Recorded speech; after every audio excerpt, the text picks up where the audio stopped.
Euzu billahi mineşşeytanirracim. Bismillahirrahmanirrahim. Esselamu aleyküm ve rahmetullahi ve berekatuhu. Kaderlik Fitrat televizisinin görünmenleri. Bugünkü Kur'an Nuru Astıda kitap okuş namlıq programımızda yeni bir başlayan kitabımız her Müslüman üçün lazımlık dini ilimler degan bu kitap birincisi bu. Bu kitaptın 7. sin dersimizde sizler bilen birge kaderli qarindoshlar. Yani her Müslüman üçün lazımlık dini ilimler Kur'an hadis, yani Kur'an sünnet bütünlük asasıda fıkhi kitap. Yani hayatımızda bizge lazım bolgan ibadetlerimizde bolsun, başka muamalatlarda bolsun, biz en köp uçuraydigan meselelerni qanday hal qilamiz? Kur'an ve sünnet hadis bütünlüğüde bu meselelerge cevap beradigan yaxshi yazılgan bir kitap canım dostlar. Biz aldığımız saatlerimizde 5 vakt namazını birlikte öğrendik. 5 vakt namazını okuştuğun hükmü, 5 vakt namazının vakitleri, onun dinkin namazlarının rekat sani, doğruluk ayetlerini birlikte okuduk. Münasebetlik hadislerini kitabını düşürüp kürvelişinlerini ümit kıldık kaderli qarindoshlar. Bugün bolsa şu namazga münasebetlik ezan, yani ezanның yolga qo'yilishi, ezanның fazilati, muazzinning vazifasi, ezanni anglag'uchining vazifasi degan tarmoq temalarda to'xtalamiz. Onundan keyin jamoat, yani namozni yolg'iz o'qisak qanday, cemaat bilan o'qisak nima foydasi bor, savobi bor, shu to'g'riliq jamoatning hukmi, jamoatning fazilati va ahamiyati to'g'riliq to'xtalib o'tamiz canım do'stlarim. Onundan keyin azonga o'tamiz canım do'stlarim. Kitapni biz musulmonlar.com degan bir tor betimiz bor, shu yerga chiqarib qo'ydik. PDF, yani tor kitap nusxasini sherdan tushirib ko'rsanglar bo'ladi. Mutqa, yani haqsiz qo'yib qo'ydik. Tushirib boshqa qarindoshlar bilan bu birlikda o'qisanglar yoki bo'lmasa shunday qog'ozga besilgan kitob holatini setib olaman desanglar, biz bilan aloqa qilsanglar yoki kitobchimiz bilan aloqa qilsanglar bo'ladi. Qadrli qarindoshlar, yani Abdücelil Turan'ınki Teklimakan kitapxonasida bu kitap setildi canım dostlarım. Ezan. Birinci ezanның yolga qo'yilishi. Allah Taala 5. sure Maide'ninki 57-58 oyatida mundaq deydi. Bu yerda Allah Taala mundaq deydi. Men tarjimasini o'qay, arabchasini o'zinglar tinishib olsanglar bo'ladi canım dostlar. 5. sure Maide'nin 57-58 ayeti. Ey mu'minlar, sizlardan ilgirki kitap berilganlardan dininglarni kemsitib, onu oyunçuk qilib olganlarni va kofirlarni do'st tutmanglar. Allohdan qo'rqinglar. Agar mu'min bo'lsanglar, sizlar namozga azon o'qigan chig'inglarda ular namozni masxira qiladi ve oyuncuk o'rnida ko'radi. Bu şunun uchunki ular aqllarini ishlatmaydigan qavmlardir. İşletmeydigan kavimdir. Allah Teala bu ayette 5 vakt namazını Müslümanların cemaat bulup o'qishinin ve o namazlarga azan o'qishning lazımlığını o'ttirib qo'ydi.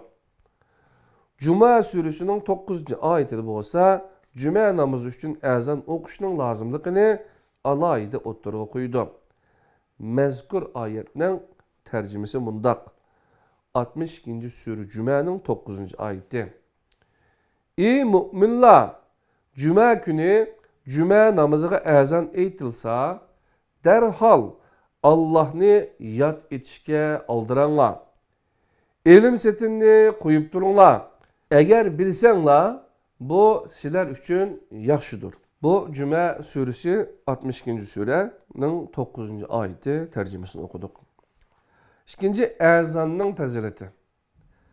Ebu Hureyre raziyallahu anhu'dan rivayet kılındı ki Resulullah aleyhisselam mundaq degan: İnsanlar agar azon aytishning va avvalgi sabti namoz o'qishning savobini bilsa va uningga erishish uchun chek tashlashdan boshqa chora topolmas edi, cho'qim chek tashlagan bo'ladi. Namozga azon aytilsa, shayton azonni anglamay deb o'surgan peti keniga qarab tikib etadi. Debdi yana bir hadisda. Bu hadislarni bu yerda qaysi Buxoriymi yoki boshqa qaysi kitobdan elinganligi to'g'riliq izohatlar berilgan. Kitobni tushirib, shu izohatlarga qarasanglar, asli kitobni manbani ko'rsanglar bo'ladi. Endi uchinchisi muazzinning vazifasi. Rasululloh alayhissalom muazzin omonatchidir degan. Chunki muazzinga namazning vaqtlari Allah tarafidan omonat qo'yilgan. O bu amonatni her namazning vaqtida azon o'qish orqali omonat egilir bo'lgan musulmonlarga topshirdi. Shunga muazzin namazning vaqtiga diqqat qilib turib, vaqt kirgan hamon azon aytadi. Shuning bilan turmushning har sohasida o'z ishi bilan bo'lib ketganlar tuyuqsiz azonning ovozini anglaydi-da, namoz vaqti bo'pti deb tahorat ilib masjid jamoalarga yugurdi. Masjid camilerge yugurdu. Hiç bo'lmasa turgan yerlerde bo'lsa namazlarını ado qiladi. Endi biz Yaponiya yoki boshqa dunyoning boshqa yerlarida, ya'ni masjid az yoki bo'lmasa azonning ovozi anglanmaydigan yerlarda qanday qilamiz namozning vaqtini degan chaqda hozir davr bek taraqqib ketdi. Yani azan deb izlasanglar chiqadi muazzin deb. Yoki bo'lmasa Sulaymaniya vaqfi, Sulaymaniya namoz taqvimi deb izlasanglar Sulaymaniyanniki, bizning vaqtniki, shu har bir davlatda qaysi yerda tug'an bo'lsangiz, shu yerning koordinatini elib avtomatik holda qo'lingizdagi app, telefon yoki bo'lmasa ustal nimasi bo'lsa-mu, kompyuter bo'lsa-mu, darhol sizga shu yerniki namoz vaqtini Qur'on bo'yicha aytib berdi, qadrli qarindoshlar. İmsak vaqtlarimi, ro'za tutgan vaqtlarda shundan foydalansanglar bo'ladi. Yoki bo'lmasa bizning tor betimizga kiysanglar, yerda appninki tushirish adreslarini ko'rsatib qo'yaqliq, yerdan ko'rsanglar bo'ladi. Unutib qolmanglar, sulaymaniya.vaqfi.org degan tor betga kiysanglarmi chiqadi jinim do'stlar. Yoki bo'lmasa Google orqali izlasanglar, Sulaymaniya vaqfi taqvimi deb yozsanglar, Android telefonlar uchunmi, alma telefonlar, iOS sistemlik telefonlar uchunmi, hammasi uchun app'lari bor, namoz vaqti deb yozsanglar, uni chiqadi jinim do'stlar. Şəhərdən düşürüb alsanglar bo'ladi. Endi bu azan to'liq bo'ladigan, bu Turkiyadagidek 80 ming masjid, cami bor bir davlatga nisbatan yana azan ishtiladi. Lekin ba'zi namozning vaqtlarida xato hisoblab shu bo'yicha azan to'laydigan vaqtlarim bor. Masalan, bomdodning vaqti hem xutbenin vaxtida xatalık bak qadrli qarindoshlar, Qur'oni Kerimdeki namaz vaqti bo'yicha emas farqi bor. Onunğa diqqat qilishinglarni umid qilamiz. Endi azonni anglag'uchining vazifasi nima?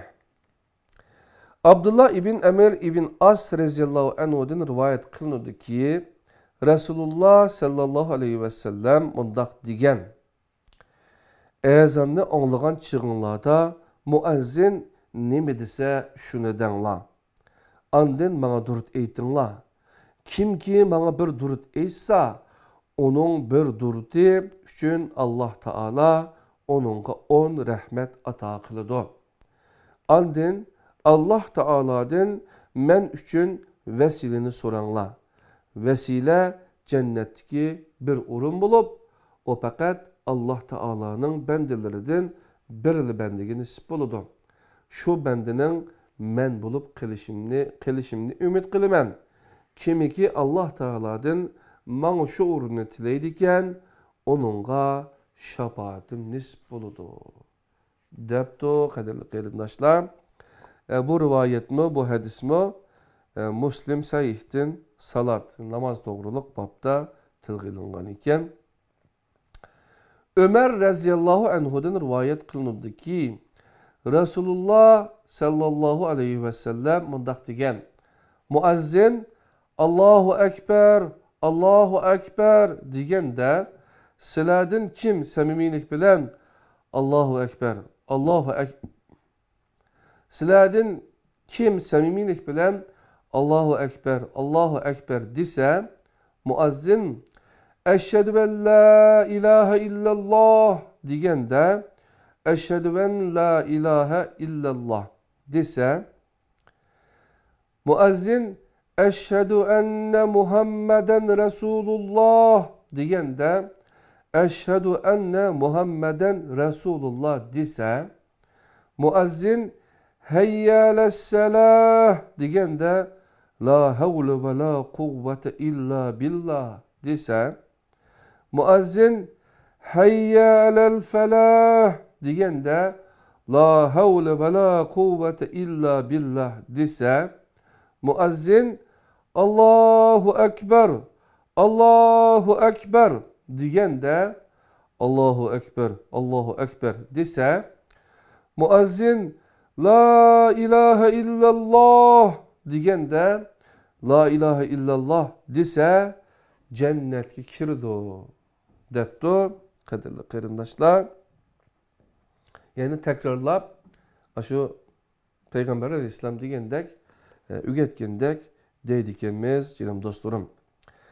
Cabir raziyallahu anhu'dan rivayet kıldı ki Resulullah Aleyhisselam mundaq degen. Kim ki azanını anlap bulup tüvendeki duanı okuydiken kıyamet günü menin şafaatimge erişidi. Duanı bir kata okay. Allahümme Rabbe hazihi da'veti tammeti ve salatil qaimet ati Muhammeden vesilete vel fezilete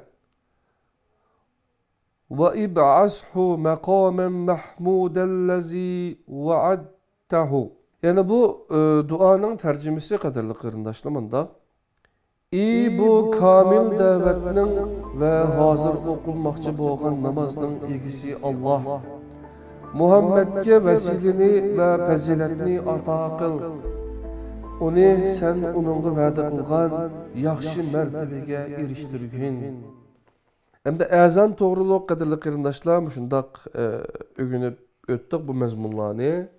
Hem de cemaat. Yani cemaat bulup namaz okuşunki hükmü, cemaatinin pezileti ve ehmiyeti doğruluq kısaca bu kitapta yazılgan mezmunlarını sizlerle birge ortaklaşımen. Ögünü vatkınımız her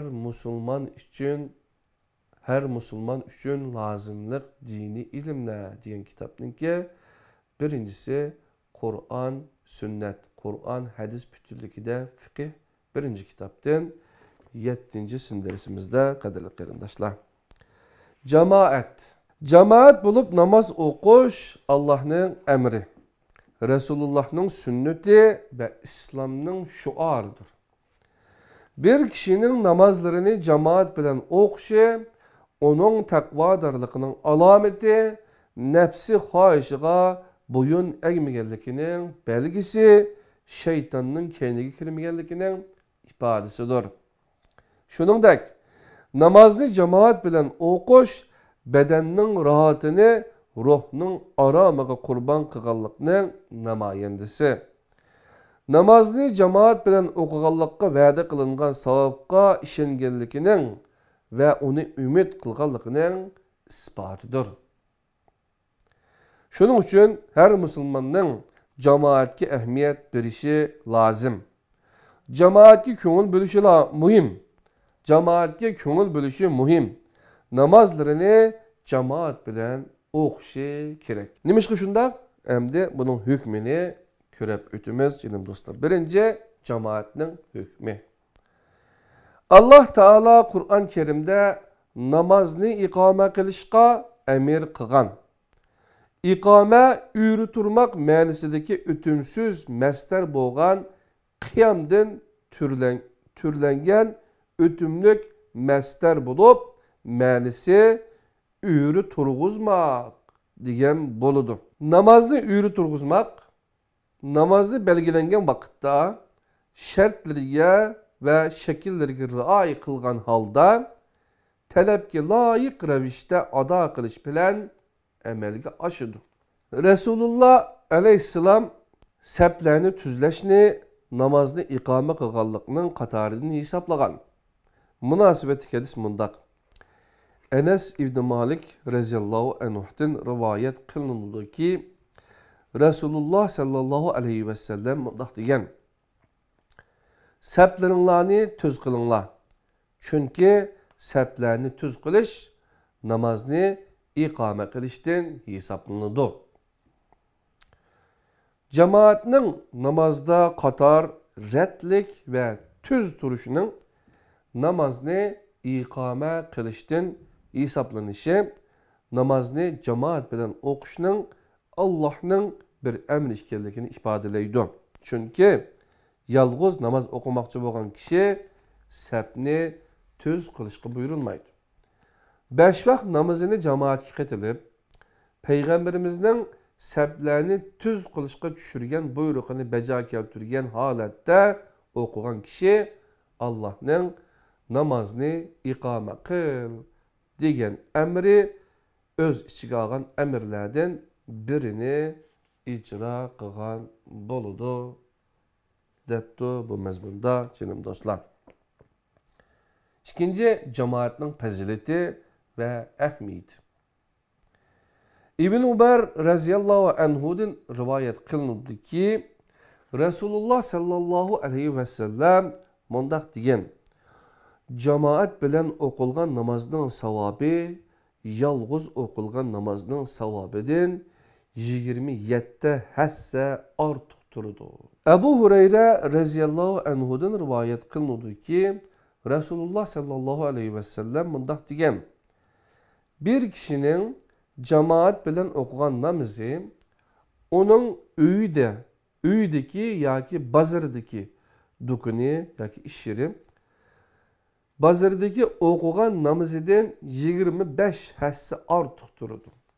Sababi shuki, o kishi tahoratni komil elib, andin masjidga faqat namoz o'qish uchun kelsa, masjidga kelguncha uning bosgan har bir qadim uchun bir daraja yuqori ko'tariladi va bir xatolik o'chiriladi. O namoz o'qib bo'lib, tahorati sunmasdan masjidda o'ltirsalar, farishtalar uningga Allohdan rahmat tilab, "Ey Alloh, uningga rahmat yog'dirg'in, marhamat qilg'in" deydi. Sizlardan biri namozni kutib turgan muddatda namoz ichida hisoblanadi debdi bu rivoyatda qadrli qarindoshlar. Munofiqlarga eng ig'ri keladigan namoz xubdan bilan bomdoddir. Agar ular bu ikki namozning savobini bilsa edi, bu namozlarni jamoat bo'lib o'qishga o'milab bo'lsimi kelgan bo'ladi. Jenim ilkida bo'lgan Alloh bilan qasamki, o'tunga buyursam, o'tun elib kelinsa, andin namoz o'qishga buyursam, ezan aytilsa, andin bir kishini buyursam, imom bo'lsa, andin namoz o'qiyotganlarni qoldirib, namozga kelmaganlarni berib, ularning o'ylarini ko'ydirib tashlasam deyman. Debdi bu rivoyatda, bu hadisda nereden yaptı? Bukhari Sahih Ezan 29, yani tafsilatlarını, hadisinin nereden ağırlıkını bu kitabınki izahatlarını görərsizlər. Men hazır kimgicə, mən kitabın 49. bədədə hazır 151 dana izahat var canım dostlar. Ayet olsa bu ayet nereden elindi? Yani məlum bir gəpni qılğan bolsa, şu gəp Kur'an'ın nəridi ba. Qaysı hadis kitapları çıxıdı bu. Şunu delilləb, izahatlab, yazıqlıq canım dostlar. Ebu Hureyre reziyallahu anhu aytidi. Resulullah'ның yanıga bir ama kishi kelib, "Ya Resulullah, meni masjidga yetilab elib keladigan odam yo'q" deb Resulullah'dan namozni uyda o'qishga ruxsat so'radi. Resulullah o kishiga ruxsat qildi. O kishi keyniga burilib manganda Resulullah chaqirib uningga "Ezan ovozini anglamsan" dedi. O kishi "He" dedi. Resulullah "Ondaq bolsa namazga kelgin" dedi debdi canım dostlar. Ebu Derda raziyallahu anhu'dan rivayet kılınıldı ki o Resulullah'ның mundaq diyenlikini anlagan. Meyli abat joy bolsun yoki aholisi shalang joy bolsun, 3 nefer musulmon bo'lib, ular jamoat bo'lmay namoz o'qiydi ekan, ularning ustidan shayton g'alaba qiladi. Shuning uchun jamoat bo'lishga ahamiyat beringlar. Chunki padidan ayrılgan qo'yni bo'ra yeb ketadi. Osman raziyallahu anhu'dan rivayet kılındı ki Resulullah sallallahu aleyhi ve sellem mundaq degan: "Kimki xubtanni jamoat bilan o'qsa, go'yo kechining yarmini ibodat bilan o'tkazgandek bo'ladi. Kimki bamdatni jamoat bilan o'qsa, go'yo kechicha namoz o'qigandek bo'ladi" debdi qadrli qarindoshlar. 154. İzahat Muslim degan hadis kitabida şerden apto, nereden ahırlıqını başka kitaplarda, yani Kütüb-ü Sitte deyimiz. Bir yerde mesela Muslim depto, Malik depto, ondan başka Ebu Davud, ondan başka Tirmizi degan şu hadislerini yıkkan alimlar, kadarlı kırımdaşlar, şularınki toplap yazgan bir kitabı var. Şeyde bu hadis çıkan iken, qay yerden çıkanlıqını izahatı bergilik canım dostlar. Anda olsa bugünkü yani ezan doğruluk, onunkin cemaat ve ularning hikmeti, hükmü doğruluk birlikte öğrenip ötdük. Lazımlık dini ilimler, yani her Müslüman üçün lazımlık dini ilimler birinci kısım kitaptan birlikte öğrengen 7. dersimiz mişerde tügüde. İnşallah keyinki derslerimizde yine bu kitapını birlikte davamlaştırırız. Keyinki sanda görüşürüz. Aman bulunlar. Allah'ın özüge amanet. Esselamu Aleyküm ve Rahmetullahi ve Berekatuhu. Yani bir şey var hocam, söyleyeceğim. Yani Kur'an Nuru aslında kitap okuş namlık programımızda, yani 7. dersimizde birlikte ezan ve cemaat doğruluk mezmunlarını birlikte öğrenip ötdük kaderli qarindoshlar. Her Müslüman üçün lazımlık dini ilimler degan bu kitapni musulmonlar.com degan tor betimizden tushirib o'qisanglar bo'ladi qadrli qarindoshlar, yoki birlikte keyingi sonda davomlashtirib o'qisakmi, o'rgansakmi bo'ladi. Ondan boshqa agar namoz to'g'riliq texmo tafsili ma'lumotga erishiman deb o'ylagan qarindoshlar bo'lsa, ustoz Enes Alimning Qur'on sunnatda namoz degan bu kitobini sizlarga tavsiya qilaman. Buning tor kitob nusxasini musulmonlar.com degan tor betimizga chiqarib qo'ydik. Shu yerdan tushirib o'qisanglarmi yoki bizdan talab qilsanglar, bizning kitobchidan setib olsanglarmi bo'ladi.